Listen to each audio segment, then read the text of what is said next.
Hello, welcome to that 90s Wrestling Podcast. Wrestling Podcast takes you back to the glory years of WWE, the 1990s, and this is a long time since I said this because I haven't done a pay-per-view review in God knows how long. But I'm very glad to welcome some old friends to the show and a new friend of the show. Joining me, the guy who was on episode 1, who reviewed Royal Rumble 1990 with me, UTT Rob. How you doing, Rob?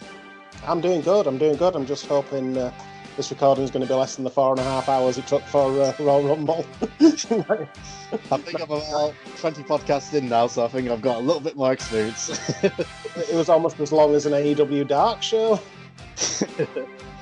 Cool. And joining me, my second guest, and he was also the very second guest of my show, who reviewed WrestleMania 6 with me. Some people say Conrad Thompson is the Podfather, but I personally think this guy is. He is Podfather Mags. How you doing, Mags? Yeah, I'm doing good. There's literally just one person that says I'm the Podfather, and he's on this call right now. Yeah, good to be back. Glad you're bringing back this this concept, because I enjoyed doing the WrestleMania 6 one. So yeah, it should be fun with these two reprobates. Cool. And joining us, a new friend of the show, and apparently, from what I've heard, he's going to be the most controversial. So buckle up. And his name is Dan Griffin. How you doing, Dan? That is absolutely scandalous. I will not have my good name sullied like that. I'm assuming Mags told you to say that, the dick. Besmirched. Besmirched. No, I'm good, James. Thanks for having me on. Looking forward to getting into it. Awesome. So for everyone who's thinking, I might as well bring it up, thinking, where's the American guy, Kevin? So Kevin's left us because Kevin just couldn't seem to, he's had his own channel and he just wanted to decide to do some more stuff to that. So we're still on good terms. So I want to say thank you to Kevin for joining me on the show spot he was on, and hopefully he'll come back one day. And also, I just want to give a quick special mention to Paul Tolley, who was meant to join us tonight, but unfortunately had a family emergency. So our best wishes goes to Paul, and hopefully he'll be joining us next time. Absolutely. So, lads, to cheer up the mood, today we are reviewing WrestleMania 7. It was on March 24th, 1991. And probably, even though every WrestleMania is patriotic, I think this one takes the biscuit. Yeah, not half. Yeah, there was a really cringeworthy army package, wasn't there? I don't know. It was so American. That Stars and Stripes opening with Hogan and Slaughter facing off, it were cheesier than a fondue bubble bath. It were just friggin' hell. Do Americans actually enjoy this stuff? Because Yeah. I can just imagine if there was a British version, we'd be thinking it was, an advert for the BNP. It's like. Oh, God. And then you have Willie Nelson singing the national anthem, and I'll admit he was better than Gene Okerlund at WrestleMania 1. God love Gene, but he wasn't a great singer, but you got Willie Nelson singing it. But the Yanks would play the national anthem for every opening of a whore's legs. I don't understand this level of patriotism. I once got a bollocking for being at Busch Gardens and saying, why are they playing the national anthem? Well, if you don't like it, go back home. So, well, I'm going home in about 2 weeks. But you've not answered my question. I mean, the thing that got me with that Willie Nelson opening was he's obviously a big stoner, likes his weed, very kind of anti-establishment. But he was the biggest shill. Everything he wore was a piece of WWE merchandise. He had a foam WWE title on. I mean, it was just totally against all his kind of like philosophies, just to get a payday and sing in front of, 17,000 people in LA. I was going to joke about whether that was a title belt or not. Couldn't quite make it out. I'm sure it was then the foam ones you could get as like a kid. It was a foam like WWF title belt. Yeah, it was weird. Fuck me. It's funny because when I saw him, I was thinking a couple of weeks ago he called out Trump on Twitter, didn't he? And I just sort of wrote that down, not realizing how Trump heavy this show was. Oh my God! Yeah. At the same time. Seems like such a nice bloke as well, but we'll get onto him later on. But before we actually get into the show, to go around the rest of the media world at the time. So number 1 in the UK music chart was Hale and Pace, The Stonk, which I personally have never heard of that song. I don't know about you guys. What? That is a bop. That is a bop. I used to go to the school disco, and that was an absolute bop of a tune. Number one US charts was TNT One More Time, which I've never heard of. In the movie charts in the US, Teenage Mutant Ninja Turtles 2, Secret of the Ooze. Awesome movie, which also had Kevin Nash cameo as Super Shredder. Mm-hmm. Number one UK charts was Life is Sweet. And in the video games world, still the number one game in the world at the time was Street Fighter 2. And I can imagine you lads had plenty of good memories on Street Fighter 2. Before my time, to be honest. What? Have you never played Street Fighter 2? Well, not in the year it came out. In 1991, I was 2 years old. That's fair enough. I had to actually wait for the Mega Drive version because I was a Sega guy rather than a Nintendo guy.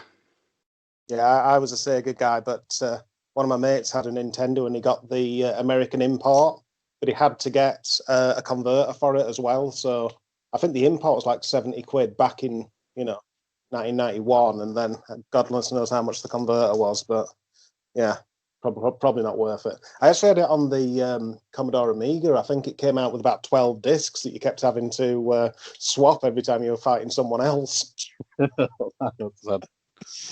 Cool. So as we get into WrestleMania, it's at the LA Sports Memorial with an attendance of 16,158 fans. Obviously, the original plans was it to be at the LA Memorial Coliseum. Have I got that right? I think that was going to be like 100,000 seater stadium, and WWE kayfabe reason why they didn't hold it there was because apparently Sgt. Slaughter was drawing so much heat he was getting bomb threats. So, the only problem I'm thinking, right, he's the Iraqi sympathizer, so does that mean he was getting the bomb threats from fellow Americans? Yeah, which would make them know better than the Iraqis that they were like protested against. I think it was more that this was not a WrestleMania pay-per-view level main event, and nobody wanted to see it. It's funny though, because all through the show they keep saying how it's the largest pay-per-view audience, which it wasn't either. It was quite low for the previous years. Even the following. In all fairness, Rob, are you telling me that the WWF were fudging the numbers? Well, I'll not believe that for a second, mate. That's as outrageous as me being called controversial. It's funny, and I love a spreadsheet, and I'm a complete geek. So I mapped US unemployment rates to pay-per-view buys, and to be fair, it is the start of the early '90s recession, so I think it's fair that it was down, but. Yeah, it wasn't a great selling pay-per-view. No. But that's way more effort than I've put into this. Oh, I was so happy. Damn. I was like, oh my God, they correlate. Wow. I'm expecting him to like compare the political schemes in Guatemala to the main event next. Can we do this on Teams next time so Rob can get the spreadsheets actually live on the... Get one of those clickers. It'd be like in Big Bang Theory where Sheldon's fun with flags, it's Rob's fun with graphs. You can have a lot of fun with graphs, Dan. That sounded sinister. And as we get to the show, it's fun with graphs. And as we get to the show, it's the Gorilla Monsoon. He's joined by a homeless Uncle Sam by the name of Hacksaw Jim Duggan. Oh Jesus, that was as American as a bald eagle bearing an AR-15. I put down he came in fancy dress as Apollo Creed. Rocky IV, is it? Drag off, yeah. And before the first match start, we go backstage with Sean Mooney, and he's joined by the Rockers. And I think the best way to describe this promo was bland. It felt like they just tried to get through this promo as quick as possible. Well, between the neon and the tassels and the bland promos, I really thought I was watching the Young Bucks. Oh. To be fair, one of the Young Bucks did not try and murder someone behind a bowling alley. That you know allegedly. What we know of. Or Shaggy's stepdaughter, allegedly. They've tried to murder the wrestling business. Oh. Don't look like that, Mags. I got the allegedly in at the end. I'm covered. This episode may lose me all my podcasting gigs. Oh, it's okay. This isn't a You knew the popular risk you were taking the first time you had me on your show, Max. And I've been pimping you out to other people's. Yeah, I had a feeling this was your doing. topic. So we're going for the first match. It's the Rockers, the Barbarian and Haku, joined by Bobby Heenan. And the Barbarian and Haku, they get the jobber entrance. And then all of a sudden the Rockers come to the ring. And Rockers start things off well, some quick tag moves, but heels take over with some headbutts. One thing I did find during this match, I honestly didn't think Jim Duggan was that bad on commentary. It was all right. I was pleasantly surprised. Yeah, I thought it'd be terrible. I thought he was just like, okay, but I think Rob's got something else to say. No, it's not that he was bad. It was just that it was very apparent during, because in this era, if the crowd weren't making a noise, they definitely piped in the crowd effects. Mm-hmm. And it was so funny because Hacksaw Jim Duggan called Bobby Heenan a weasel, and they must have pressed the weasel button because there's a weasel chant, and everyone in the arena sat completely still, with their sat on the hands, mouths not moving, but you can hear weasel coming through. Yeah, there was a stadium full of ventriloquists. Yeah. Do you know, I was so busy watching the wrestling itself, I actually didn't pick up on that until halfway through the show. That's the amazing thing. Yeah. I don't think you do sometimes when you're actually watching. Where you're so focused on the match, you don't really take notice if it is piped in. But when you do go back and actually look at the fans, then you can tell there's a bit of piped in. But there you go. It's no different to today's WWE, I suppose. One of the weird things I picked up on this match was that Marty Jannetty, what did he have? It was like white knee pads over the long tie-dye gear, and it was just so bizarre. It was that bizarre that I just kept looking at it for like 2 minutes, and I was like, if that's bandages, why aren't they under his what? I mean, that should have been the first indication somebody should have checked his hard drive. It'd have been a floppy disk in those days. That's too easy to joke about. Towards the match, Marty does make the hot tag to Michaels and clears out, and he does a top rope drop kick. Marty follows it with a top rope crossbody, and by Sean onto Haku, and they win the match. So during this match, like obviously Jannetty had like maybe 3 or 4 years more experience on Sean, possibly even more. But did you find like during this match that you could start to, even though obviously we've got hindsight now, but during this match, did you feel like Sean was starting to overtake Marty as the performer and obviously the competitor, I suppose? I think it was the roles they were working in, though, wasn't it? Because, Marty was in there to sort of get all the heat on him, and then Sean came in for the hot tag in sort of a classic format. I actually wrote down it was quite refreshing to watch a match like that, and we've just come off the back of the Young Bucks and FTR sort of thing, which is lauded as one of the best tag team matches of all time. But these days they're a bit overbooked sometimes, and it's quite nice just to see a classic tag team match worked in tag team style, Yeah. I agree with you, Rob. And me and Paul were talking yesterday on a recording about how wrestling nowadays is so kind of fast-paced and everyone's more concerned with getting their move set out and it looking spectacular.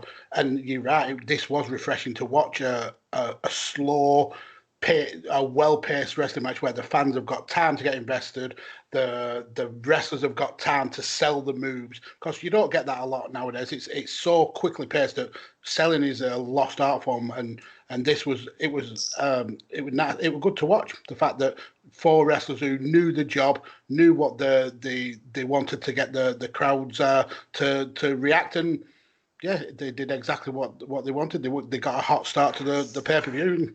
I enjoyed it. Yeah, so Michaels was the. Sorry, Rob. Just saying, Michaels was the Ricky Morton, wasn't he? Yeah, he was there for the hot tag. Get the pace going. Set up the doubles. There were some great double team moves in there from the Rockers. It was like even just something classic like the double hip toss into the double elbows. Yeah, like you say, just wonderfully refreshing to see.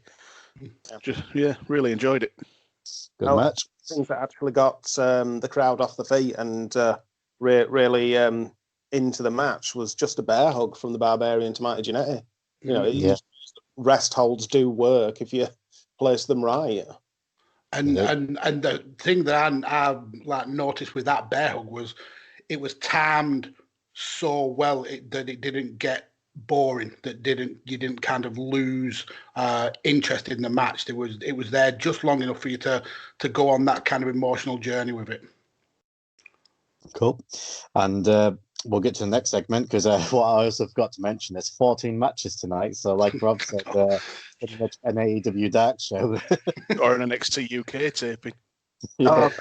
AEW Dark have been doing so well the last couple of weeks. They'd kept it under 80 minutes. They'd reduced the matches, and now they've whacked it back up. And it's like they've stopped listening to fans. And by fans, I mean me. And next we see Gene Okerlund, and he's with Regis, Marlene Maples, and Alex Trebek, who I think I was right, sadly passed away a couple of weeks ago. Well, Alex Trebek and Regis Philbin have died this year, actually. Mm-hmm. Yeah, I think it's pretty together. But I know Regis, he was like a chat show host over there, and he was a big wrestling fan. And Trebek, I think it was the show Jeopardy. Is that right? Yeah, Regis Philbin was pretty much the Philip Schofield to Kathy Lee's Holly Willoughby. All right. And I've never seen Kathy Lee, but was she as hot as Holly Willoughby? No. Does that make Alex Trebek Bradley Walsh? He wishes he were as funny as Bradley Walsh. There's funny later on. There was when he was talking to Gene Okerlund, and he kept getting his name wrong. He kept calling him Jim rather than Gene. Yeah. He also, I noticed as well in that, he also got the concept of his own TV show wrong as well, because Gene answered him in the form of a question, and he shot him down for it. Alex shot him down. And I'm like, yeah, that's a right answer there, Alex. You should have given him the point.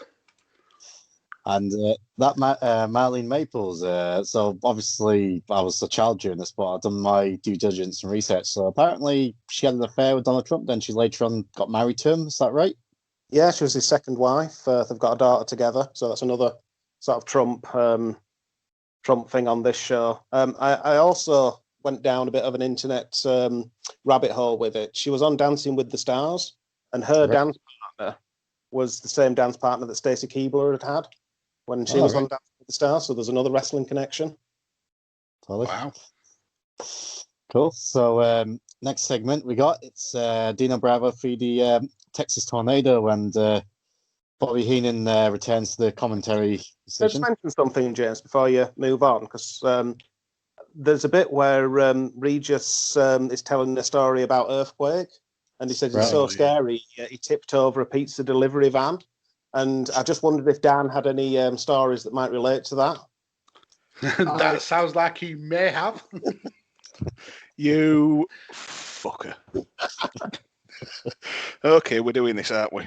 All right. Yep. On a night out, I can't remember how long ago now, maybe 3 years ago, I just had a skinful. I was walking home about staggering home about 1 a.m. No, not a lot of people about. I could see a motorbike off in the distance. I thought, I'll mech that. I didn't mech it. And long story short, I got floored by a Deliveroo motorbike. Wow. And I think, yeah, I can mech that. And then walk out. Next thing I know, I'm on my back in the middle of the street. I sort of look behind myself like that. Someone just like moved my neck, and I'm like, oh God, a bike crashed into me. I'd best get up and see if he's all right. So I just popped up, because when you're that drunk, you're made of rubber and magic. And I got up. My primary concern wasn't for the driver; it was if I'd fucked up anybody's takeaway. Oh wow! Did So you kip up though? Did you do the Shawn Michaels mitogenetic kip up? What do you think? Look at me. So yeah, picked the driver up, helped gather up the empty boxes. Thankfully, no food had been harmed. Otherwise, I'd have just been absolutely shattered as a fat man. And yeah, just picked myself up, walked home, and then next morning woke up, thought, why does me left arm hurt? It turns out that's what had taken most of the impact, and I'd like just a little tear in me tricep. Wow, you're lucky that was all it was. Yeah, like I say, mate, rubber and magic. You haven't told them what shape the tear was, Dan. Hey, pizza shaped. Wasn't it in the Deliveroo logo shape? No, that's just something you and your good lady have decided. You also decided that I had a Deliveroo logo imprinted down my entire left-hand side, and also that I somehow ended up with a smaller one on my arse. I think you should get a Deliveroo tattoo to like memorialise the moment. The thing is, I only actually first used Deliveroo 3 weeks ago. Just have a tattoo of the Deliveroo logo with a strike through it. You think that's one that you've knocked down? Yeah. And then get the Just Eat and the Food Hub. I'll just start carving it into my. I'll just start carving it into my flesh like Victor Zaz. Well, thanks for that, Rob. But since we're going into moving it back to the match, swiftly on. Can I just say, what the fuck was Kerry Von Erich wearing? He looked like a cowboy Ric Flair, and it was like Rancher Vajazzle chic. Well, that was it. His jacket, I think it was ill-fitting, and I don't know if this was planned or just that. I personally felt like it just happened. It wasn't planned.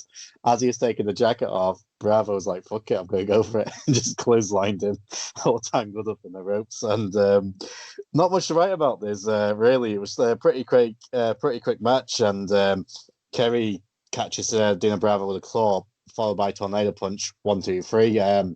Pretty quick match, really. But the one thing I will write, it's actually Dino Bravo's last pay-per-view appearance, the WWF. So I personally think he didn't have a bad run, especially when he got teamed up with the Earthquake. And obviously, unfortunately, I think it was like the next year or two, basically got gunned down by the Canadian Mafia, which, if anyone's watched the Dark Side of the Ring episode, it was really like, opened your eyes, like what business he was involved in. But as for his in-ring career, how did you feel like during these few years he did have in the WWF?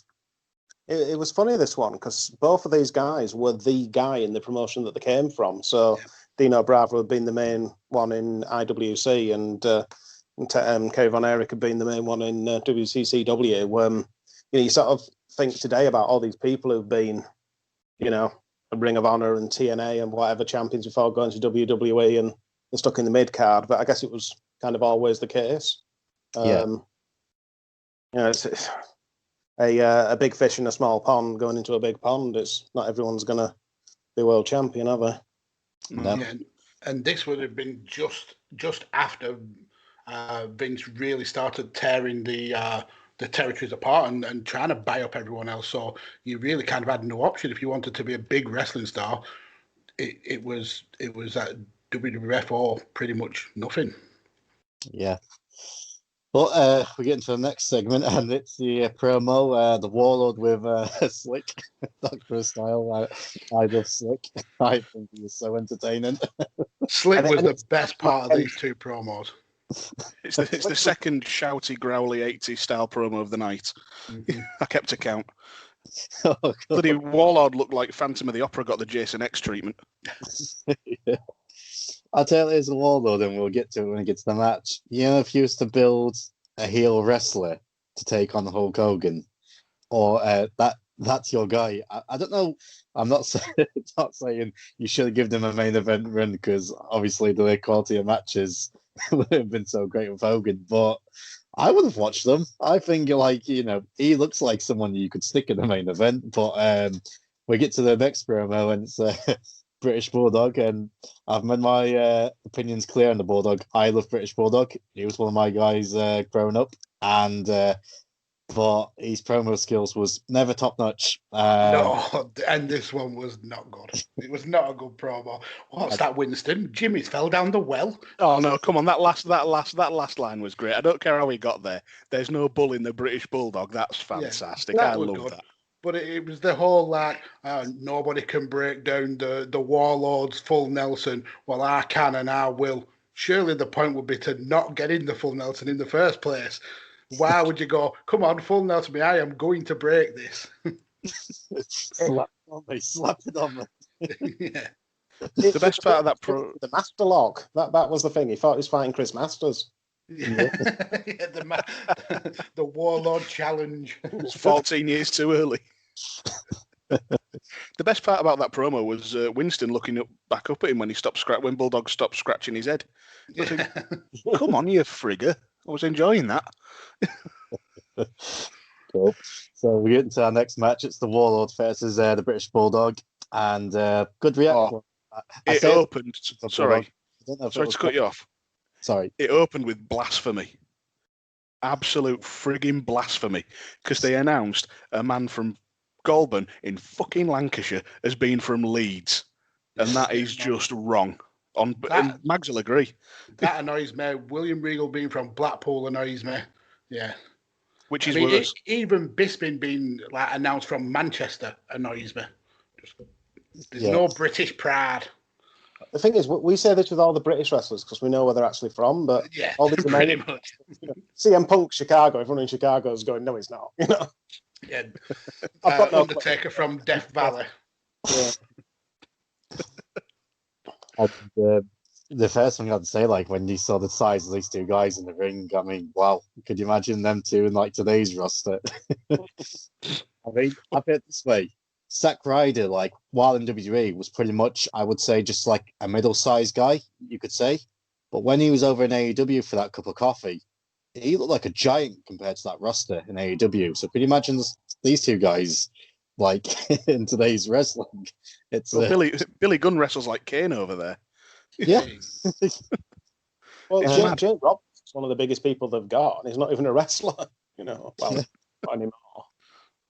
And, looking at these two guys wrestle, though, it definitely looked like AEW video game graphics with how tight the skin was and bulging with muscles. They were an advert for steroid abuse, definitely. I actually put this match as a steroids on a pole match, allegedly. But I'll be fair though, I personally think this was actually a pretty good match. There was one point where Warlord hit a really nice belly to belly, and he did eventually get that full Nelson locked in, and the Bulldog breaks it and turns it to the power slam for the 1, 2, 3. And I actually really enjoyed this match, even though for the size of the two guys involved, I do personally think there was a bit of a fast pace to it. And Davey Boy, some people doesn't really credit him as a good worker. I've always personally think he's had some pretty damn good matches. Now, his two best matches, obviously, he's been with Brett and Owen, which it's hard to have a bad match with him. But I've always think he's been competently sound, especially during his British Bulldog days with Dynamite. But yeah, I actually really enjoyed this match. I don't know how you felt. Yeah, I thought it was a great match, and I was really glad to see Slick wearing Mark Henry's salmon jacket from his full retirement speech. I really enjoyed it as well. One thing I loved was it was sort of the old school thing of Bulldog having to hit a shoulder block from every set of ropes, from every direction, just to take Warlord down. Just absolutely phenomenal. But it always gets me with Davey is how agile he actually was. Because I think it was him versus Owen in Germany for the European title on Raw. And you could tell they were having so much fun just trying to outdo each other, just seeing who could be the most athletic.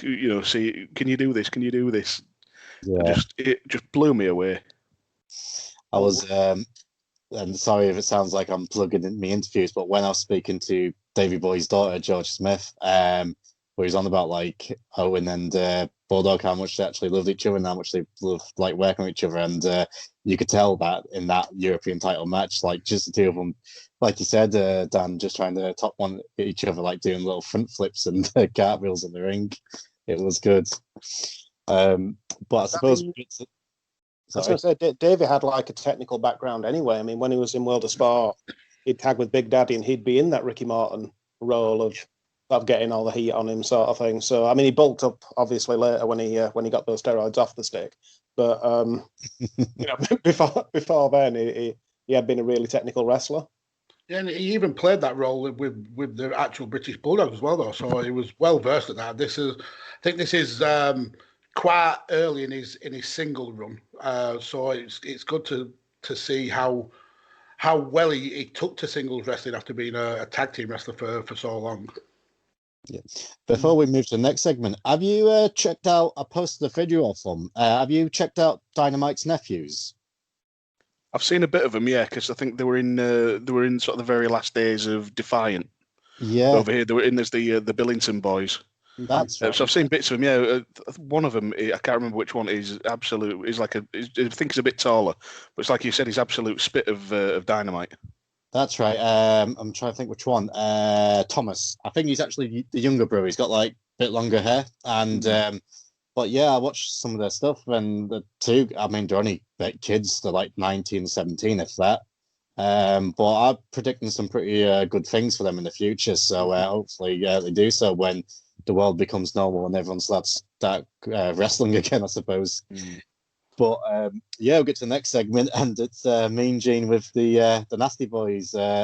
Brian's Jerry Saggs making his debut on pay-per-view, as in, well, he's making his debut, but because Nobbs was in the Rumble last time round, but Jerry wrestled in that match. But yeah, so together they debuted the Nasty Boys. What was your thoughts on the Nasty Boys? Was you as a fan growing up watching them? I hated them. Yeah, as I was supposed to. I just absolutely hated them. I hated the stupid like, what was it, like paint flecks all over the clothes, and just I got completely suckered into detesting them. And watching that, I think that's the third shouty 80s style promo, even though it's in 1991. It just brought it all back. I was like looking at us like, oh god, you bastards! Especially with Jimmy Hart as well, that little wanker. Couldn't stick him either growing up. I've not quite let this go, can you tell? It's for you. But I actually thought that this promo segment was the best so far. I always like Anvil's kind of mad rambling laugh promos. I think he doesn't like plan what he's going to say, just lets his mouth run and goes with it. But yeah, I thought the promos did what they were meant to do and kind of hype up the match. I was never a huge Nasty Boys fan, but I always kind of like I appreciate them for what they were. Anyone who pulls out their own teeth as part of the gimmick, surely they deserve a little bit of respect for that. Yeah. And we get into the mat. Well, we make the entrances, and Nasty Boys heads to the ring with Jimmy Hart, and Gorilla says, "That little runt," and all of a sudden it turns to like Macaulay Culkin, and Bobby Heenan's like, "Oh, well, you meant Macaulay." But yes, that's our other celebrity cameo we see tonight, Macaulay Culkin from Home Alone fame. But then after that, the Hart Foundation comes out, and it's hard to judge if it was a genuine crowd reaction or if it was piped in, but to me, when I watched them come out, it looked like it was genuine. I like to think so, going off the last few pay-per-views and the reactions Brett's been getting lately. Well, there was, I don't know if you'd know, I was watching the seats all night. There were a few empty seats opposite the hard cam, but they finally got filled when the Hart Foundation came out. So there were clearly people who were drinking on the concourse or whatever. But that was match they were definitely wanting to be there for. Yeah, I'm not going to go and watch the Rockers. Giz 2 parts are mild. Sound like me during a Young Bucks match. And it was a pretty fast-paced match, really. And one thing I did write, like, Bret Hart was so good during this match, like the selling he was doing, and like when you compare him to the other three guys involved, he was just like on a different level. Yeah, I agree. One thing I were getting frustrated with was how many times they attempted the camel clutch. Bret Hart's back must have been in pieces after that. I think they did like 4 or 5 attempts at it. But it was, again, another typical kind of a well-worked tag match where you get someone taking a lot of abuse and then you get a hot tag and a clean house. Yeah, it's everything that I like in tag team wrestling. It's funny, though, because you always get this perception that finisher moves were really protected years ago and that nobody else used the same move in the same territory. And yet you had them going for the camel clutch, and obviously that Slaughter's, well, one of the Slaughter's signature moves or whatever, that, that they were kind of not protecting as a dominant move at that point. Yep. One thing I picked up on during that match was when Anvil was in Nasty Boy's corner and they were on top, Saggs actually had hold of Anvil's singlet, but from between the top and middle rope. So obviously Anvil's back was to Sags. He had hold of the singlet. The referee's on the other side, so the ref can't see it, but the camera person was smart enough to get in there and get that shot. And it was just one of those little things that I picked up, and I've never seen that anywhere else. But what a fantastic little touch. Yeah. So just an extra bit of bastardry. The other thing I noticed, I don't know if anyone else had seen this previously or was aware, it's the first time I ever picked up on it. Brian Knobs has a tattoo that says Knobs on his arm. Which is like he's got Knobs tattooed on his arm. And delivery on his arse cheek. Yeah. Oh man! Also, just when you thought Jimmy Hart couldn't get any douchier, he adds that bloody motorcycle helmet to his custom airbrushed suit. What a tool! I will give him credit though. Nasty Boys were epic shithouses. It was like watching Burnley play football. I didn't want to like them, but the shithouse their way into a bit of respect from me. That's the best they can hope for then. Happy place, Mags. Happy place. Yeah. But, the end of the match comes when Hart hits the heart attack on Knobs, and then Hebner for some reason decides to stop the count, and he tries to get Brett out the ring, which fucking hell, Hebner. I've never seen that happen. That's not the first time we'll screw Brett out. And then Sags gets the motorbike helmet off Jimmy and hits the anvil 1, 2, 3. And the one thing I did write down, the fans legitimately looked shocked. Like it was like, whoa, we did not expect this to happen. Yeah, I mean, knowing what we know now, though, you could tell it was to get the titles towards the Legion of Doom. Yeah. But yeah, as a fan, I can totally understand because the Hart Foundation were everybody's favourite. And then for the Nasty Boys to come in and upset them at Mania. I mean, Mania is usually a feel-good show anyway. For them to come away with the titles is a big shock. Yeah. And the one thing I forgot to mention as well, and not only for the Anvil, but also for Marty Jannetty, this is actually their last WrestleMania appearances apiece. Oh, wow. All right. Yeah, even though Jannetty's still with the company for a little bit and a little bit further down the road, and I suppose, well, after this show, Anvil went away for a bit. This is actually their last WrestleManias. So because this is the first WrestleMania in a 3 WrestleMania run where Shawn Michaels is in the curtain jerker match. Yeah, exactly. Cool. So I will say as well that I did pick up on Jimmy Hart's celebration after when he's rolling around on the floor, hugging the belts and all that. It looked like a Christian temper tantrum from the early 2000s. And then when I think it was he handed one of the belts to Sags, and then he started hugging him at crotch heart. Yeah, it was very homoerotic. It's not the last time we'll see something crotch height in this pay-per-view, is it? Cool. And the next thing we see is the promo package between Jake Snake Roberts and Rick Martel. And this feud's been going on for a while, pretty much just before Survivor Series. So they've been feuding for best part of 6 months, if that. And Jake cuts the promo afterwards. He cuts a good promo, but one thing I did write down, he says, a man's got 5 senses, a snake's got 6. And I'm thinking, they see dead people? They have smidgen. The smell and vision. And the 6th sense of snake's got is it's got a pouch in its mouth for stashing cocaine. Which, as was established, is the best writer of promos for the 90s pay-per-views. Yeah. Cocaine, HGH, and a bit of weed. Yeah. And another good pop for Jake on his way out. And before we start the match, I forgot to mention this is a blindfold match because for people who doesn't know about the feud, basically Rick Martel blinded one of Jake's eyes with his perfume. What was it called again? Arrogance. That's and Jake went round with a white contact in one eye, proclaiming he was blind.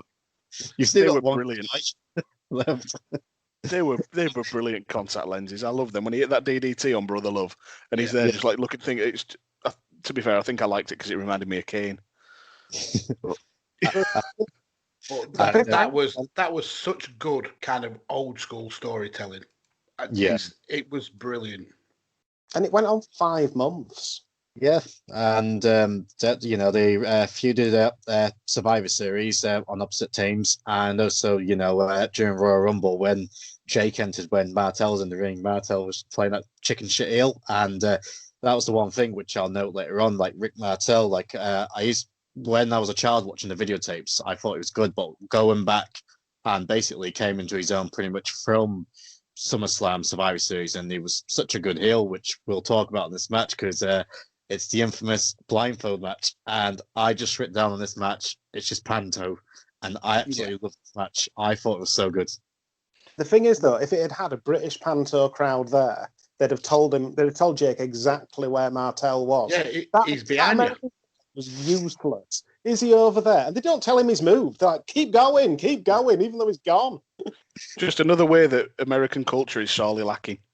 No panto. It would have helped Jake Roberts out so much. I wrote exactly the same thing down. All it was missing was he's behind you. I mean, for me, though, watching it back, it kind of threw me out of the story when I saw the ref checking the blindfolds and he puts his hand up inside Jake's blindfold and you can see his fingers. Like there's a massive area in the blindfold where Jake can clearly see what's going on. And it's like, he weren't really blindfolded. What the hell is going on here? They didn't predict HD TV, did they? No, that's it. In 4K, it stands out. You can see the whites of his eyes. The white of one eye.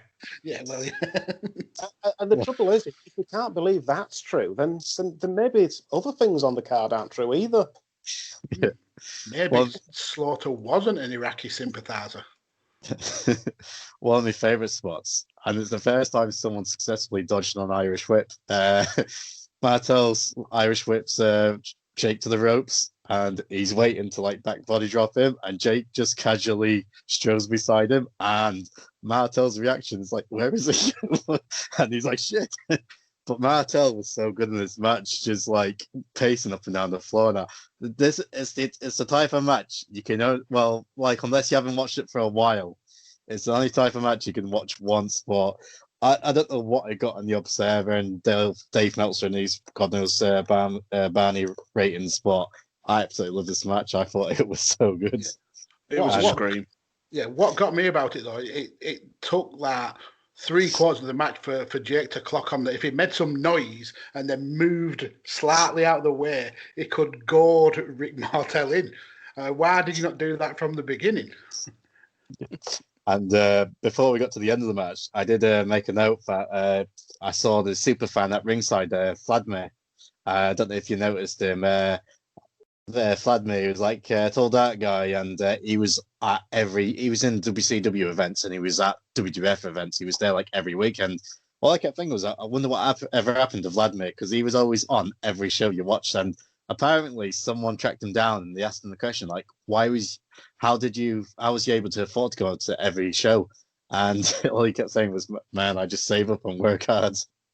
So is that version of the lamb shirt guy? Yeah, basically. It's that guy in the Everton I think he follows me on Twitter, the Florida wrestling fan or something like that. All right.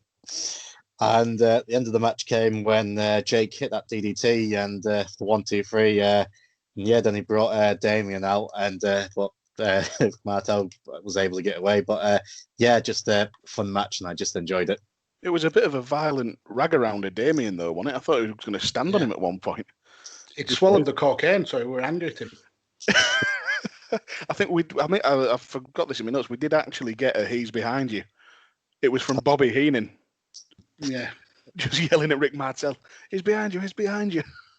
There was great commentary in this match. In that spot where you're saying about the Irish whip, where Martel puts his head down, Gorilla Monsoon saying, "What did he think was going to happen?" It's because the best case scenario would have been to just run into him, knock him over. So we get to the backstage and we see Marley Maples, and she's with the Nasty Boys, Earthquake, Mountie, and Dino Bravo, who's celebrating the Nasty Boys' victory. I could only imagine the smell of the BO in that dressing room. Oh, geez. It was just uncomfortable, wasn't it, watching that? That poor woman having to be stuck in the middle of them. Yeah, Jesus Christ. She's been in worse situations. Well, considering she's married to Donald Trump, she's probably been in a lot worse situations. But I just wrote down for this segment champagne and sexual harassment. Yeah. I don't even think she asked or got the answer to any questions at all. She was just literally in the middle of a load of blokes slapping each other, pouring champagne and laughing. Just the amount of laughing. It's just not everything was overly funny like that, I don't think. But yeah, it was a weird situation for her to be in. They emptied out half of Damien's bag before they... So we get their next match, and it's the Dead Man, and he is against the Undertaker.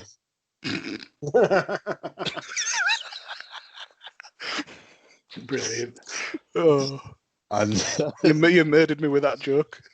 Well, I've written just down, like his missus. Thank you, Mags. That's where I was going. I've written down alleged murder fly versus the Undertaker. murder fly.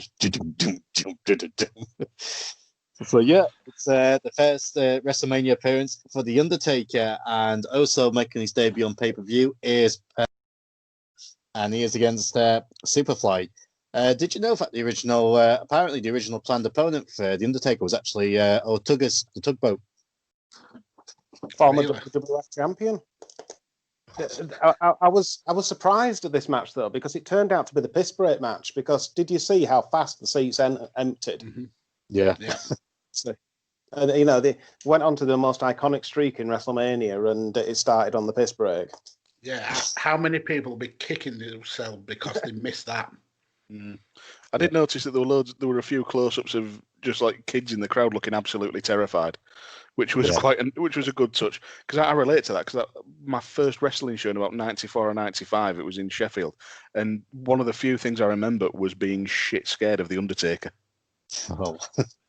It's something you So I do can relate to that. It's something we miss though, like actual terrifying characters. Even though the Fiend can be terrifying, I can imagine for kids especially, like if they're like 6-7-year-olds, if they're watching WWD days and the Fiend first appeared, I can only imagine they must have been terrified when he first came about. I have to say that with his outfit, with his sleeves cut off and the weird, the black marigolds and the dodgy grey boots, if I was at my nan's funeral last week, and if the Undertaker turned up dressed like that, we'd have told him to fuck off for being unprofessional. You can't officiate a funeral looking like that. Having said that, Dan, I've just remembered in the they do the interview with Paul Bearer and the Undertaker. The Undertaker's actually measuring up Gene Okerlund for a coffin. I love that. Yeah, I absolutely love that. Time he's ever lived the gimmick. But and he does it later on in the show as well, doesn't he? With Regis, I think him and later, Paul. Yeah, him and Paul Bearer, because Paul had that very kind of plasticine looking face back then, where he put on way too much foundation and his eyes were really dark. And they were measuring up Regis filming, because they were trying to be funny and they were just absolutely no selling him. No. And just basically glorified squash match essentially. Superfly with a few moves, but Dead Man buried him with a tombstone. So and I think Superfly, I think we see him sporadically over the next few pay-per-views, but pretty much this is near enough the end of him for a while. So and the beginning of the Undertaker. So it kind of shows though how much kind of faith that they had in Undertaker, because back then Superfly Snooker was a big deal. He was a big fan favourite. So to put over someone who's been in the company 5 months, with a win over Snooker, it shows that they had big plans for him. And obviously now we know that those plans meant he was one of the best gimmicks in the world. Yeah. And we'll get to the next segment, and it's time for the main event. I wrote down the Macho Man and the Ultimate Warrior. So we see the promo package, and my favourite one at the Royal Rumble with Sherry and the Warrior. She's on her knees. The camera pans to the Warrior. His expression, no. But my favourite part was when she dropped to her knees. The fans actually started cheering. It's the mouth shit that gets me. It's like,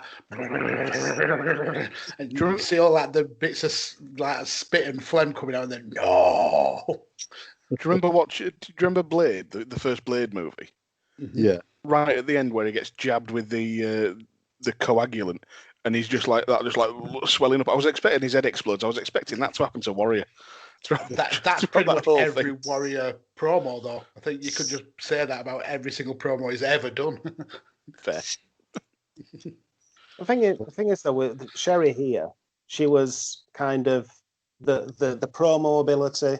She was the sex appeal or whatever, especially with the there and the way she was dressed. She was taking bumps like a champ during the match. It's just incredible, sort of as a kid, you sort of focused on the whole Macho Man and Elizabeth thing and kind of ignored that. But the performance Sherry put in for this whole rivalry was amazing. This match would not have worked without Sherry at all. She was completely fantastic. It always amazes me and baffles me how women can wrestle and take bumps and do all of that in heels. It's just insane. She kicked her heels off, ready to do the top rope move. Oh, come on, Mags. No, but I know don't be a dick about it. She was a trailblazer, and I don't think she gets the kind of the respect that she should get for doing this stuff back in the 80s and 90s that you see women wrestlers doing now. Yeah, she was really laying those kicks in on Savage as well. Yeah, sorry, on the Warrior. Yes, she's so underrated, and she's always been one of my favorite matches. And as a kid, like when you used to watch, like say Hogan going to manhandle her, as a kid, you was like, "Oh, go on, Hogan," and that tells you how smack her. Yeah, exactly. So tells you how good of a job she was doing. She wanted children to support domestic abuse. The weird thing is, though, it would have got a cheer if someone would have actually lamped her. The fans would have cheered. But as we make way to the entrances, Bobby Heenan points out Elizabeth in the crowd, and she just looked like, where you're so used to her wearing these like big dresses, like when she was accompanying Macho to the ring, where she's just wearing like a baggy jumper. She just looked like a normal like audience member. Like there was nothing special. It was so glittery. It was just literally 100%. Even the skin tight jeans she was wearing were just 100% sequins. On that entrance, on Sherry and Macho's entrance, the three guys at the front carrying the palanquin or whatever it is. The dude in the middle, I actually paused it and I was trying to figure out who it was for about 5 minutes. Did you guys actually see that? He was a dude. He looked like, imagine Val Kilmer now, but with a broken nose and a mullet. I was trying to work out who that was. Was that someone famous? Or no, I couldn't find it for the life of me. I was Googling it, trying to figure out who it was. I just could not for the life of me figure it out. I was wondering if any of you guys had looked and I have remembered. No clue who he is. No clue. Yeah. He looked distinctive. It looked as if he should remember him, but no. Broken nose meathead Val Kilmer. Yeah, pretty distinctive. Yeah. These days, when you see someone like on them elaborate entrances, and you see like the extras in the background, normally a couple of years later, that person ends up becoming like NXT champion. Mm-hmm. That's what I was presuming one of these. I thought it's one of these like a future WWE champion. But they made the big entrance on the double throne, which was great to watch. And also Warrior made his entrance. And this is probably the first time and possibly the only time he actually just walked to the ring, which it felt so weird, especially like with the music. And I mean, I know they tried to play it like, this is a really serious match. And on his trunks, like on his knee pads, there was a picture of him and Savage. And on his trunks, it was like, at the front, it was like, this means more. And on his ass, it said, then the WWE Championship. So and in fact, those trunks are actually now on sale on eBay for like £7,000. Wow. And they've been washed? No, ring worn apparently. Mate. But yeah, it's interesting that it was allowed to kind of shit on the WWF title like that. Especially when like Vince was so protective of the champion. Did Did you hear the line in commentary that Bobby Heenan said? Because he was sort of casting doubt and starting the conspiracy that it wasn't the Warrior. He was saying, the Warrior always renegade. That this isn't the Warrior. And that was just before that big rumor went round that they'd replaced the Ultimate Warrior with someone else. Yeah. So it's like, I've never even noticed that before. Did WWF actually plant that conspiracy themselves? Yeah, just to get that buzz and that controversy. Yeah. Come back in 4 episodes' time where we see the Texas Tornado dressed up as the Ultimate Warrior to save Hulk Hogan from Papa Shango. Texas Tornado is literally like an Aldi version of Warrior. So as we get into the match, the first thing I did write down was the fans were wild for this match, and for good reason. 2 of the all-time greats, and like we said, with Sherry at ringside, one of the most underrated matches of all time. This was a good match, and the one thing I wrote down was on about Sherry with sex appeal. Warrior fell out to the ringside, and the cameraman got the perfect position because when Sherry bent down to hit him, cameraman was right positioned behind her, and I was like, "Good lads." What Bobby Heenan said at that point, as I've written it down, he said, "Let's look at Sherry with a view from our rear cameraman." He was so good, weren't he, Bobby Heenan? So quick. Yeah, he's the greatest. And I think I said last time, didn't I, Max? Last time when we done one of these shows, I said, how can you imagine if Bobby Heenan was about today and he never had his health problems and he had a podcast, it would be the number one, especially if Gorilla was with him as well. But just can you imagine the Bobby Heenan podcast? It would just be must listen every day or every week. So absolutely, such a great man. And there was the infamous spot where Macho Man landed 5 elbow drops and the Warrior kicked out. They beat New Japan to the punch with that, didn't they? It's not like Warrior to no-sell finishing moves.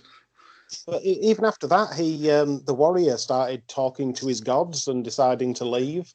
Why have you forsaken me? Yeah, his gods are thick as fuck. Surely you'd have done that before the 5 moves, not after. Yeah. The thing is that 5 elbow drops in the kick out, that laid the framework for modern wrestling. Except now it's 5 Phoenix splashes in the kick out at 1. Yeah. And then 20 Canadian destroyers in a row, just to leave the building. On the ring, rolling down the aisle. Yeah. The one that actually got me was when Warrior caught Savage off the top rope crossbody, just plonked him down on his feet and just gave him a slap. Yeah, I love that slap. Yeah, there's a weird ending to the match, really, because he went for the Warrior splash and Savage kicked out, but then the match came where he done 3 shoulder charges, and on each shoulder charge sent Savage to out the ring basically. And he brought him in each time. And on the 3rd attempt, he, knocked Savage out, brought him back in, and got the pin, which is kind of weird. I thought, it would have been better if he just done another Warrior splash. But for that sort of victory, it was kind of weird how the match actually ended. But I suppose the big talking point was afterwards. Like we mentioned earlier, Sherry put the boots in on Savage, and her meal ticket was gone. What I also forgot to mention, which I don't think is no secret, this match was career-free career, so Macho Man's career is officially over. But when has that ever happened in wrestling? Tell that to his WCW run. Yeah. And Sherry attacks him, and then Elizabeth comes from the crowd and makes a save, and there's the one point where Savage turns around and he thinks Elizabeth's the one who's been beating him up, which I found hilarious. And eventually they kiss and make up. And few fans in the crowd, I think there was plants, but apparently some people said that there was actual fans in attendance that was actually crying. And it's one of the most iconic moments, Savage and Liz making up, basically. So how did you feel going back and watching that? And just to remind you as well, this led to one of the greatest storylines of all time, because now they're married now they get married in kayfabe, and that means that years later in WCW they can get divorced in kayfabe, and this is where Liz gives Ric Flair Randy's credit card, and rather than phoning up to cancel the card, Ric Flair spending on it for weeks. He's always there at the front row, the little table with a bottle of champagne because he's got the VIP section that the Macho Man's paying for. And none of that would have happened if they hadn't got married. See the levels, and you talked about having potential plants in the crowd. I don't think that they were, because Elizabeth was massively popular in this time in WWF. I mean, she was up there with the likes of Hogan in popularity. So I dare say a lot of the fans were genuinely so happy that they would burst out into tears because of it. But yeah, it's a feel good moment leading to what happens at SummerSlam. But yeah, I just wish he would have just stuck one right on a snot box when he threatened to, just to see what the crowd's pop would have been like. I just had a massive smile on my face at the end of this match as well, which is just that moment, Macho and Liz. And it's not the first time I've seen it either. I've watched it a couple of times, but it never fails to bring it's just a moment of joy, isn't it? And I think you're right, Mags. I'd fully believe it that they were people they'd picked out in the crowd. And I think this time in real life, they were going through a lot of problems, weren't they? Macho was really kind of possessive, and there were rumours that he'd lock her away in the locker room so she couldn't talk to the other wrestlers. But yet they come to this show and they're so good with the characters that you believe that these guys were madly in love when really they were struggling. Well, I think I'm sure I heard that at this point. Savage was legit thinking of retiring, and he actually wanted at this point to actually settle down and actually start a family with Liz, like having kids. And you'll notice as well, this is when the part where he basically stopped taking steroids because of it. And the next time we do see him wrestle is when he's basically wearing like the full gear, like top and buttons, basically. But yeah, it's weird, like, because it wouldn't be so long after this, like you said, in fact, they would actually end up getting divorced and that. And but it was a great moment. When I spoke to Jimmy Jacobs, he actually said this was his favorite match from the 90s. And when he left Ring of Honor, he tried to do the same sort of segment, him and Lacey. He was like he's on again, off again partner in Ring of Honor. So it tells you, like, not only the fans love it, like even like people involved in wrestling loves it. So great moment, and well, I'm sure we'll talk about it more later on. But yeah, this is basically the halfway point of the show, and we see Gorilla speaking to Bobby Heenan, and he asks him about the situation, and Heenan comes out with a liner, "I would rather have money than a skirt, because money buys the skirts." Yeah, but then the little kind of like shrug of when he said it is like as if that's the actual truth. I genuinely think he would rather have had the money. The way he kind of reacted to it, it was a very clever, witty line from Bobby again. Yeah. And we mentioned it earlier, the part where segment where Taker starts measuring up Regis for his coffin. Did we? I was just going to say, with that Bobby Heenan thing, I don't know why WWF thought this was a good idea. They keep dropping little references to the Rodney King beatings, and it's like, we know how to handle law and order, and this was 3 weeks after the Rodney King beatings, and it's like it's so tone deaf. Was it something like someone in the bushes with a camera got it on, and you're like, oh, that's close to the bone. Oh, that's what that was. I knew it was something, but I just couldn't pluck it out of my brain. Jesus Christ! It's a bit later when Mr. Perfect says that he's not going to give the big boss man 53 free hits, which it's just disgusting. Sorry, I know I brought the tone down, but I completely missed that. So wow, I didn't even pick up on that. But yeah, and then what do you call it next? See, it's Fuji, and he's with Demolition cutting a shouty promo. So what did you think of it? I thought this was the best promo in the history of wrestling. Barry Darsow he's the best in it. He's the best wrestler ever. No, just me then. Yeah, sorry, mate. You're on your own with that one. It was, it was But it was just another shouty 80s promo. I think that's, how many is that now? 4 or 5? 6. And I think just before we got this promo though, we got the bit with Alex Trebek where he was talking to Tenryu and Kato, where it was so casually racist. It's unreal. Oh God, it was absolutely awful. I wrote down a couple of the. It's when he said. I think this was Regis again, not Trebek. I think we had 2 Regis. You were right. I think it was Regis. He said, "Speak any Ingleso." Yeah. And then he starts just saying Toyota, Isuzu. And this is but you, Tenryu, me, Regis, like, will you just fuck off? Isuzu's like South Korean, so it's not even Japanese. Oh God, so that's even worse. Yeah. But it was.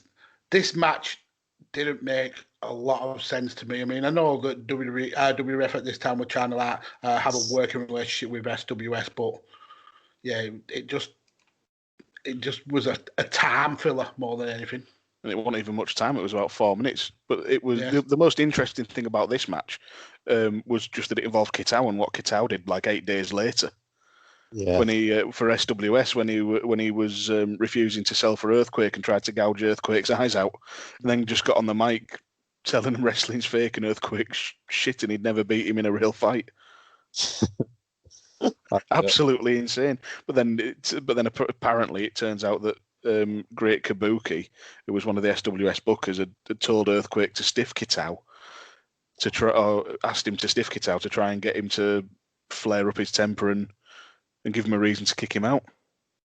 Well, and one of the things that they know when they was introducing Kitao, probably Heenan Hantel, and Gene Oakland didn't know Kitao's name. He knew Tenryu, and he's like, yeah, Tenryu. But whenever Kitao was in the ring, he's like, yeah, that guy. And when it got announced, he was like, yeah, Kitao. One of the ones that got me was when this Gorilla Monsoon's trying to make a point. He says, do you know what it takes to become a master, a grandmaster at sumo? And Bobby Heenan just chimes in with, yeah, you got to eat 11 bowls of rice in an hour with one chopstick. I'm there just going, it's one of those things where you laugh at now, but it's like, fucking hell, that really. But he just came out with it like that. And it's just like, you're there just going, Jesus, but at the same time, just.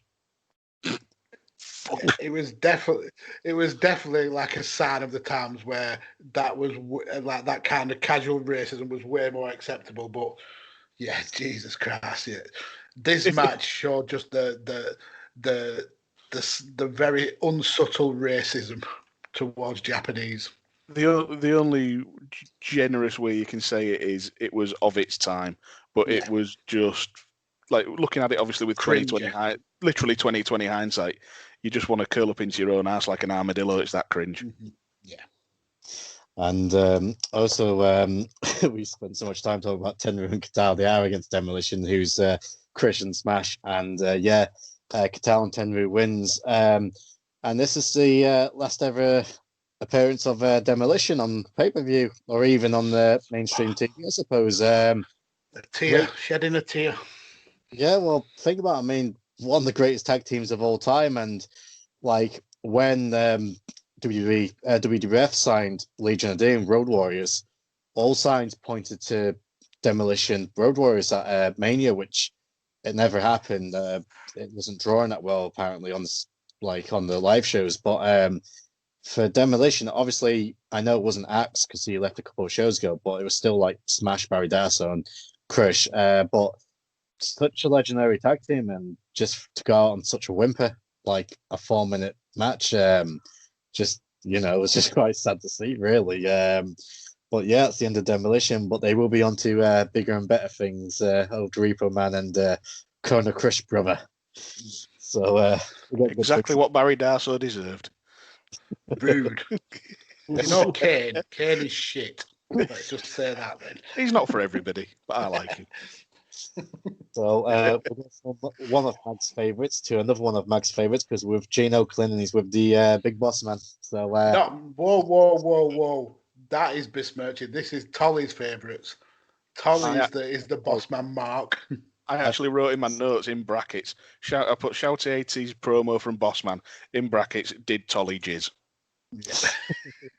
When you just did that whoa, whoa, whoa, Mags, I thought you were about to say Badlands now has merch. This is the shittest crossover episode ever. And Bobby Heenan and Mr. Perfect does a promo afterwards, and basically like insults his mama and things like that. And there's a good promo from them two. And this feud's been building up for a little bit, really, because once Bossman turned face, he kind of worked his way through the Heenan family, wrestling the likes of Haku and wrestled Barbarian at the Royal Rumble. So this was the prize jewel of the Heenan family, like the Intercontinental Championship being held by Mr. Perfect. And so because Bobby Heenan is managing this match, we got another new commentary member, and it's one of my favourites, Lord Alfred Hayes. Was you ever a fan of Alfred Hayes? Oh, I was a massive Alfred Hayes fan.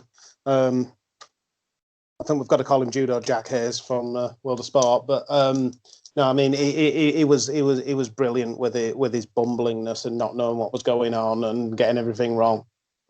He just made being dizzy into a gimmick, and it was just so lovable. Yeah, it's like an endearing JR. Yeah, got JR now. And like Sean Mooney, like he loved the man so much, and when you hear Sean Mooney like tell some stories about Alfred Hayes, and he was the one who pushed him forward to like get into the Hall of Fame. It wasn't like a proper induction, but I think it was on like part of one of the wings. They do like a part of the Hall of Fame now, ain't it? Where it's just like 10 or 12 people gets inducted at the same time. But I've always loved Alfred Hayes and just his voice, and one of my favorite Alfred Hayes shows, which I think it's the next show after this, but I might review. It's not actually a pay-per-view, but you know, the Battle Royal at Albert Hall.